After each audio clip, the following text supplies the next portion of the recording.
What's up everyone, Manny Diana here. Just the other day, she saw a photo on Instagram that she was inspired by, and of course she comes to me. Her photographer husband is like, hey babe, let's recreate this photo.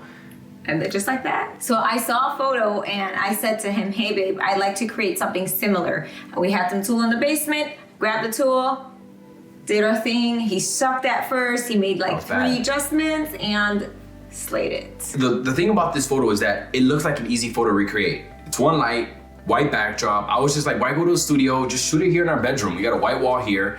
We got some tool, I got one light. That's all I needed. And then it's funny is that the first photos were trash. They were so bad, I was scared to show her, like, babe, like, I don't want her to think I suck. So I put my big boy pants on, I made proper adjustments, and I started to get professional looking images in my bedroom, okay?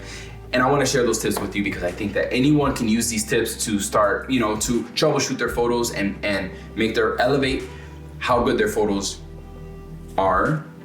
Okay, before we get started, I want to send a shout out to Storyblocks, the sponsor for this video.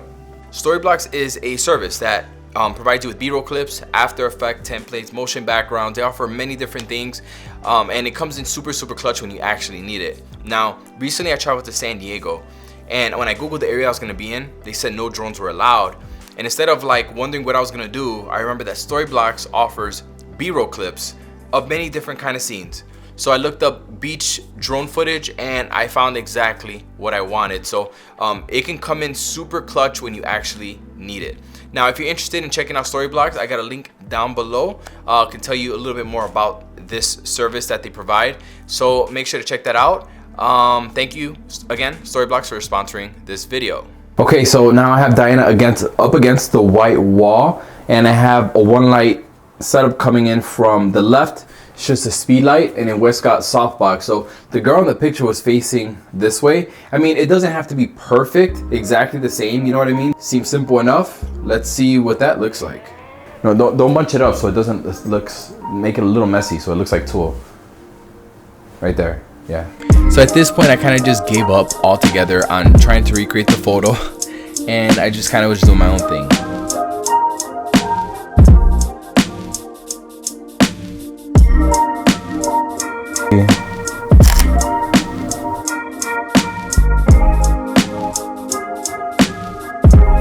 So I was not feeling those photos. Diana is up against the wall here, and I just didn't like the way the light was falling onto the background, falling onto her. It wasn't appealing enough, right? So one of the adjustments that I made was come forward, walk forward, right there. So what I did was create a little bit of separation between her and the background. So now if I place the light right here, and this is coming onto tip number 2, I feel like there's gonna be a nice gradient falling onto the wall. And it's not gonna be pure white behind her, but it's gonna be a nice gradient.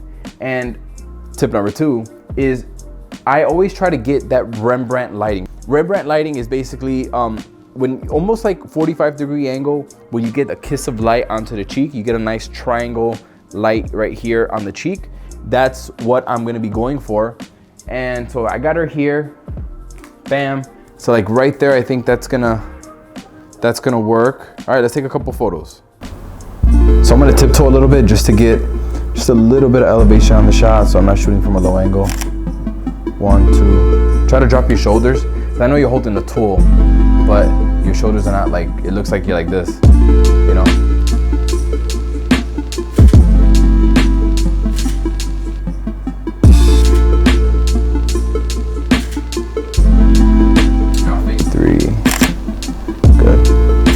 Good.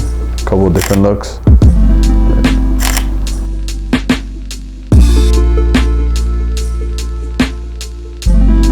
Okay, so now that I took a couple of shots, one thing was missing. I didn't like how her skin was looking. Her skin was looking kind of dry. Dry or dull? Tone it down. I moisturized. It was looking dull. Okay, dull. So I learned this actually from Matt Granger.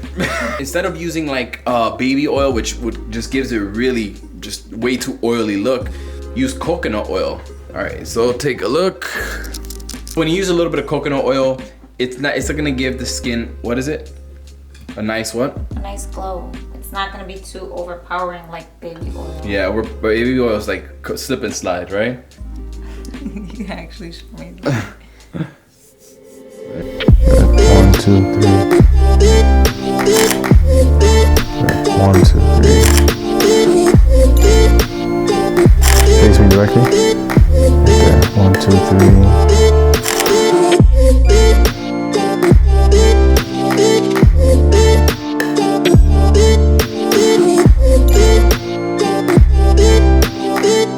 Alright everyone, those are the 3 tips that I wanted to show you when it comes to troubleshooting when you're taking bad photos.